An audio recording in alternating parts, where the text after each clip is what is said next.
تو جو زندگی دینے والا ہے، جس کے قبضے میں زندگی ہے، موت اور حیات جس نے اپنے قبضے میں رکھی ہے، ہم بندوں کا یہ فریضہ ہے، ہم بندوں کی یہ ذمہ داری ہے کہ ہمیں زندگی دینے والے کی ہم بندگی کریں، اور یہی زندگی دینے کا مقصد ہے۔ اللہ نے یہی بات قرآن الکریم میں ارشاد فرمائی، وَمَا خَلَقْتُ الْجِنَّ وَالْإِنسَ إِلَّا لِيَعْبُدُونَ، میرے بندوں ہم نے تمہیں یہ زندگی میری بندگی کے لیے دی ہے۔ مقصد یہ ہے تمہیں دنیا میں پیدا کرنے کا کہ تم میری بندگی کرو، مقصد یہ ہے تمہیں زندہ رکھنے کا کہ تم میری اطاعت کرو، تم میری فرمانبرداری کرو، مقصد یہ ہے تمہیں اس دنیا میں بھیجنے کا کہ تم میرے احکام کے مطابق زندگی گزارو، اور میں نے جنہیں تمہارے لیے رسول بنا کر بھیجا ہے اس رسول کی مکمل اتباع کرو، مکمل تابعداری کرو، ان کی پیروی کرو اور ان کے نقش قدم پر چلو۔ یہ مجھے اور آپ کو اور پوری دنیا کے انسانوں کو زندگی دینے کا اللہ کا مقصد ہے، اور یہ مقصد پیارے آقا صلی اللہ تعالی علیہ وسلم نے بڑے آسان، عمدہ اور مکمل طریقے سے عملی طور پر ہمیں سمجھایا ہے۔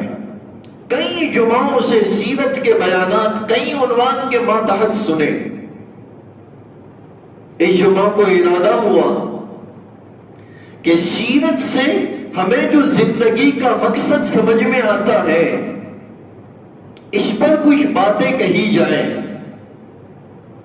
پیارے آقا علیہ السلام کی بندگی کا عالم دیکھیے، آپ کی عبادت کا عالم دیکھیے کہ اللہ رب العالمین نے قرآن الکریم میں اپنے لاڈلے حبیب صلی اللہ تعالی علیہ وسلم کو عبد کہہ کر بلایا، بندہ کہہ کر پکارا، بندگی کرنے والا کہہ کر پکارا۔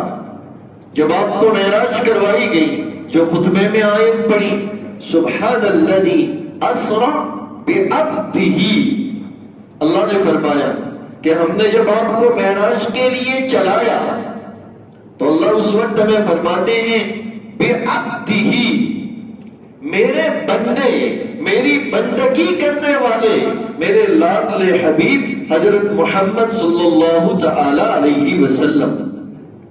قرآن کا ذکر آیا، اللہ فرماتے ہیں الحمدللہ الذی انزل علی عبدہ الکتاب، کہ تمام تعریفیں اس اللہ کے لیے ہیں جس نے اپنے بندے، اپنی بندگی کرنے والے، اپنی عبادت کرنے والے حضرت محمد صلی اللہ تعالی علیہ وسلم کے اوپر یہ قرآن اتارا۔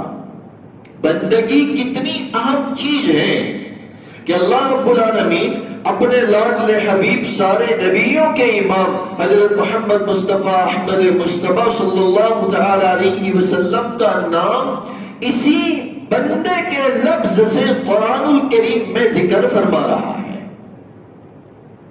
یہ مقصد ہے، اللہ نے مجھے اور آپ کو جو زندگی دی ہے، یہ زندگی کیسے گزاری جائے، یہ طریقہ ہے کہ بندگی کے ساتھ زندگی گزاری جائے، اطاعت کے ساتھ زندگی گزاری جائے، اتباع رسول کے ساتھ زندگی گزاری جائے، من مانی زندگی چھوڑی جائے، رب چاہی زندگی کو اختیار کیا جائے، اپنی خواہشات کو ہٹایا جائے، پیارے آقا صلی اللہ تعالی علیہ وسلم کی مرضیات کو اپنی زندگی میں داخل کیا جائے، یہ مقصد ہے۔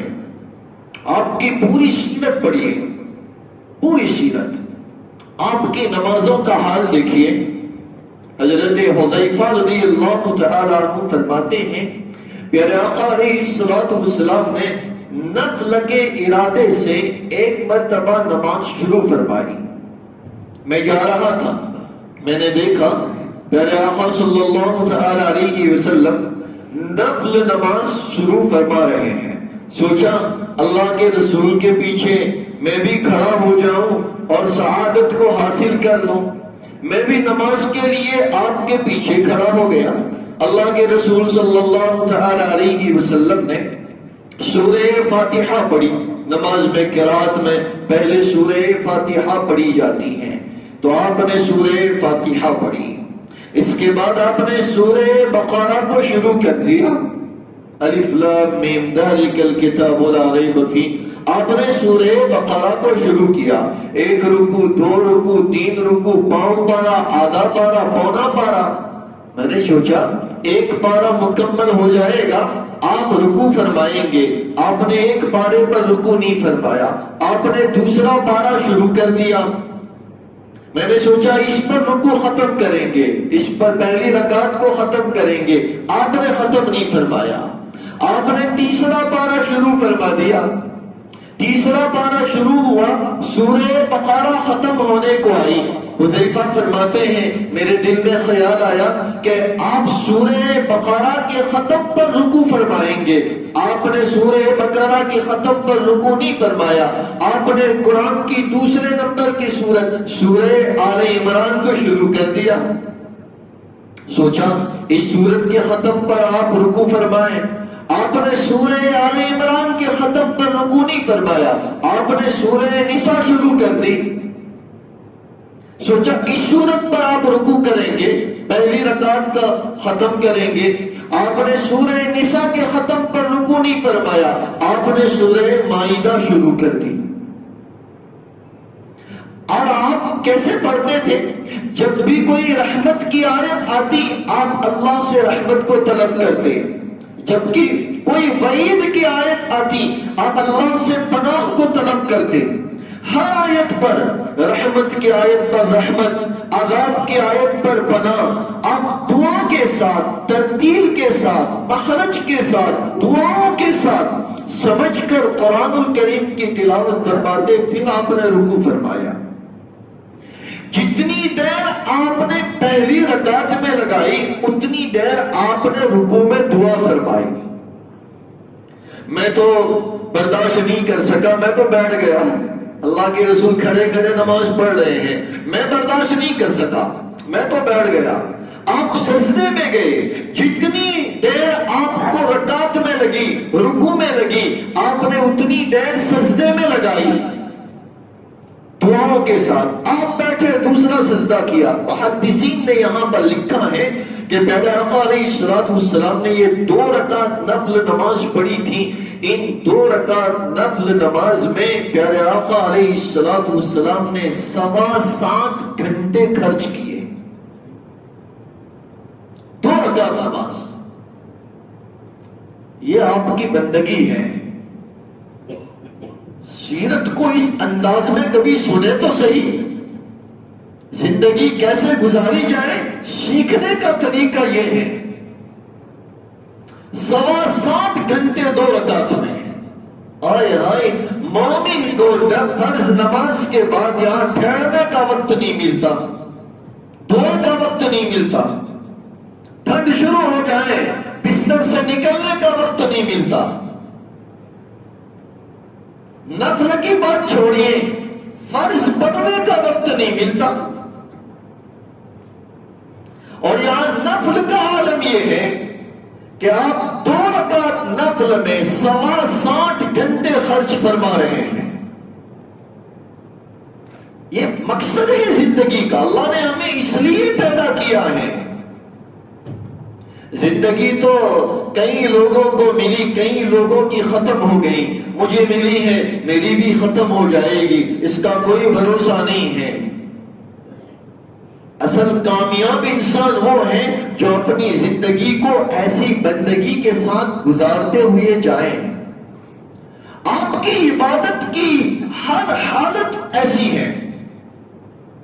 تو نماز کا یہ مختصر حال ہے. آپ کے روزوں کو دیکھیے.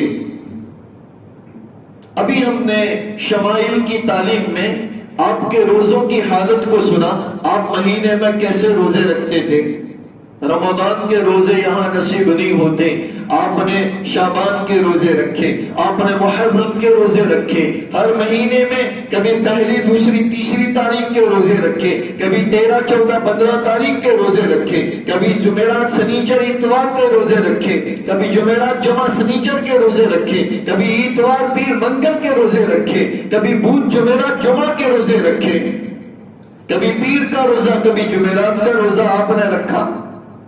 آپ کے روزوں کے عالم کو دیکھیے، آپ کے صدقات اور خیرات کے عالم کو دیکھیے، بندگی کے جتنے بھی طریقے ہیں، جتنی بھی عبادت ہیں، ان تمام عبادتوں میں آپ کا کمال دیکھیے۔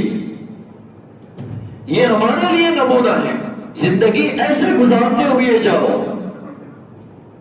آپ کے حج کا عالم، تمام عبادتیں، ایمان دیکھو، نماز دیکھو، روزہ دیکھو، صدقات دیکھو، آپ کا حج دیکھو، کلام پاک کی تلاوت کا عالم دیکھو۔ ایک مرتبہ گلی سے گزر رہے تھے، پیارے آقا صلی اللہ تعالی علیہ وسلم، ایک بڑھیا تھی جو اپنے گھر میں بیٹھ کر سورہ غاشیہ کی تلاوت کر رہی تھی۔ هل اتاک حدیث الغاشیہ، ڈھانپ لینے والی چیز کی خبر تمہیں پہنچی، یعنی قیامت کا حال تمہیں معلوم ہوا، اس کا ترجمہ ہے هل اتاک حدیث الغاشیہ، ڈھانپ لینے والی چیز کی خبر تمہیں پہنچی۔ یہ آیت پڑھ رہی تھی، پیارے آقا علیہ السلام نے اس آیت کریمہ کو سنا،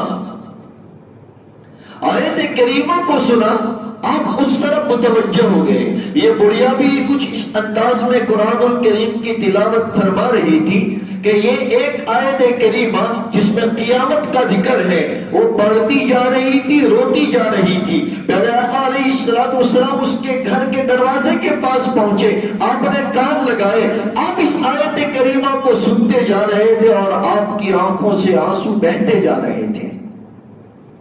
قرآن الکریم کی تلاوت میں حال دیکھیے، ہر عبادت آپ کی مکمل طریقے سے ہم سب کے لیے، نوجوانوں کے لیے، بڑے بوڑھوں کے لیے یہ ایک سیمپل ہے، ایک نمونہ ہے۔ پہلے ہمارے گھروں کے حالات بھی ایسے ہوا کرتے تھے، فجر کے بعد جب آپ مسجد سے نکلو نا تو گھروں سے قرآن الکریم کی تلاوت کی آوازیں آتی تھی، لوگ گھر میں بیٹھ کر پڑھتے تھے۔ یہاں فجر ہی گم ہو گئی، تلاوت کا تو کوئی تذکرہ ہی نہیں، فجر ہی چلی گئی۔ قرآن الکریم کی تلاوت گھر کو آباد کرنے کا بہترین ذریعہ ہے۔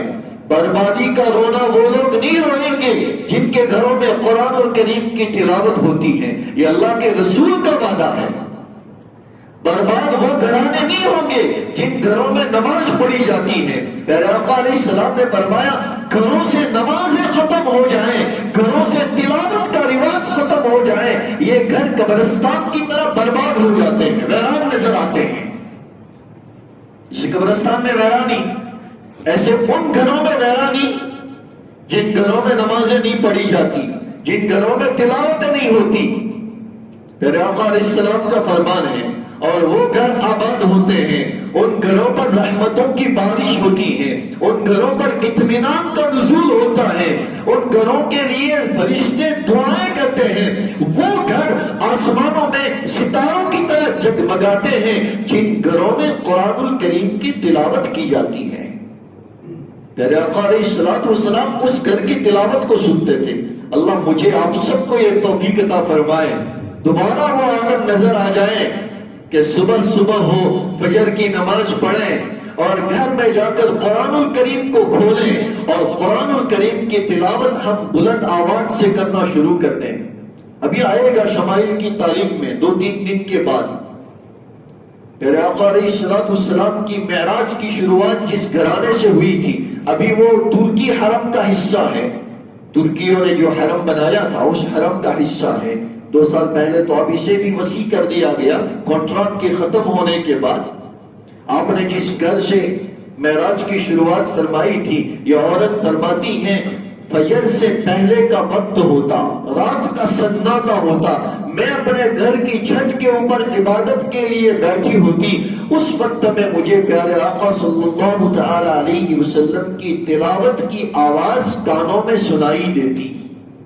یہ اللہ کے رسول کی بندگی کا طریقہ ہے، فجر سے پہلے اٹھنا، تہجد کی نماز کو پڑھنا اور پھر کلام پاک کی تلاوت کرنا۔ آپ کلام پاک کی تلاوت فرماتے اور یہ آواز مجھے اپنے گھر کی چھت کے اوپر سنائی دیتی۔ حضرت ابو ہریرہ فرماتے ہیں میں ایک مرتبہ اللہ کے رسول کے پاس پہنچا، پیارے آقا صلی اللہ تعالی علیہ وسلم نے مجھ سے درخواست کی ابو ہریرہ کچھ قرآن سناؤ۔ یا رسول اللہ آپ پر تو قرآن الکریم اترا ہے، آپ مجھ سے سنیں گے؟ ہاں مجھے جی کرتا ہے میں آپ سے قرآن سنوں۔ ابو ہریرہ فرماتے ہیں میں نے سورہ نساء پڑھنا شروع کر دی، میں اس آیت کریمہ کے اوپر پہنچا وَجِئْنَا بِكَ عَلَى هَؤُلَاءِ شَهِيدًا، سارے امتیوں کے اوپر ایک ایک گواہ بلایا جائے گا ان کے نبی کو، اور سارے نبیوں کے اوپر اے محمد صلی اللہ تعالی علیہ وسلم آپ کو گواہ بنا کر بلایا جائے گا۔